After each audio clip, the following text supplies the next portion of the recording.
CPM സംസ്ഥാന സെക്രട്ടേറിയറ്റിൽ P ജയരാജനെ ഉൾപ്പെടുത്താത്തതിൽ അതൃപ്തി പ്രകടമാക്കി പി ജയരാജൻ്റെ മകൻ ജെയിൻ രാജിൻ്റെ വാട്സപ്പ് സ്റ്റാറ്റസ് വന്നിരിക്കുന്നു. വർത്തമാനകാല ഇന്ത്യയിൽ മറിച്ചൊരു വിധി ഉണ്ടാകുമെന്ന് നിഷ്കളങ്കരെ നിങ്ങൾ പ്രതീക്ഷിച്ചിരുന്നു എന്നാണ് സ്റ്റാറ്റസിലെ ചോദ്യം.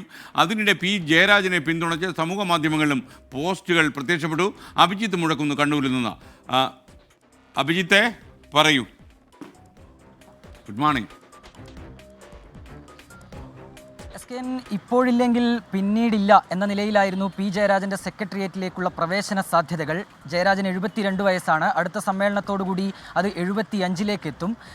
CPMൻ്റെ പ്രായപരിധി മാനദണ്ഡം അനുസരിച്ച് പി ജയരാജന് പിന്നീട് സെക്രട്ടേറിയറ്റിലേക്ക് എത്താൻ കഴിയുകയുമില്ല. ഏതായാലും ആ നിലയിലേക്ക് തന്നെ കാര്യങ്ങളെത്തി. ജയരാജനെ സംസ്ഥാന സമിതിയിൽ മാത്രം ഒതുക്കിക്കൊണ്ടുള്ള തീരുമാനം പാർട്ടിയുടെ ഭാഗത്തുനിന്നുണ്ടായി. ഇതിന് പിന്നാലെയാണ് പി ജയരാജൻ്റെ മകനായ ജെയിൻ രാജിൻ്റെ ഈ വാട്സപ്പ് സ്റ്റാറ്റസ് പുറത്തു വരുന്നത്.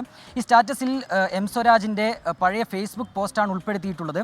മറിച്ചൊരു വിധി നിങ്ങൾ പ്രതീക്ഷിക്കുന്നുവോ നിഷ്കളങ്കരെ എന്ന ചോദ്യം ഈ സ്റ്റോറിയിലുണ്ട്, ഈ സ്റ്റാറ്റസിലുണ്ട്. ഇത് തന്നെയാണ് പല വ്യാഖ്യാനങ്ങൾക്കും ഇട നൽകിയിട്ടുള്ളത്. നേരത്തെ തന്നെ ജയരാജനെ പാർട്ടിയിൽ തഴയുന്നു എന്നുള്ളൊരു വിമർശനം അത് അണികൾക്കിടയിൽ ശക്തമാണ്.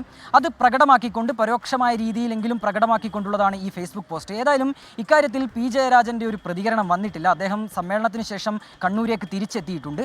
ഒരു പ്രതികരണത്തിന് ഉടൻ തന്നെ അദ്ദേഹം തയ്യാറാകുമോ എന്നുള്ള കാര്യത്തിലും ഒരു സംശയം നിലനിൽക്കുന്നുണ്ട്.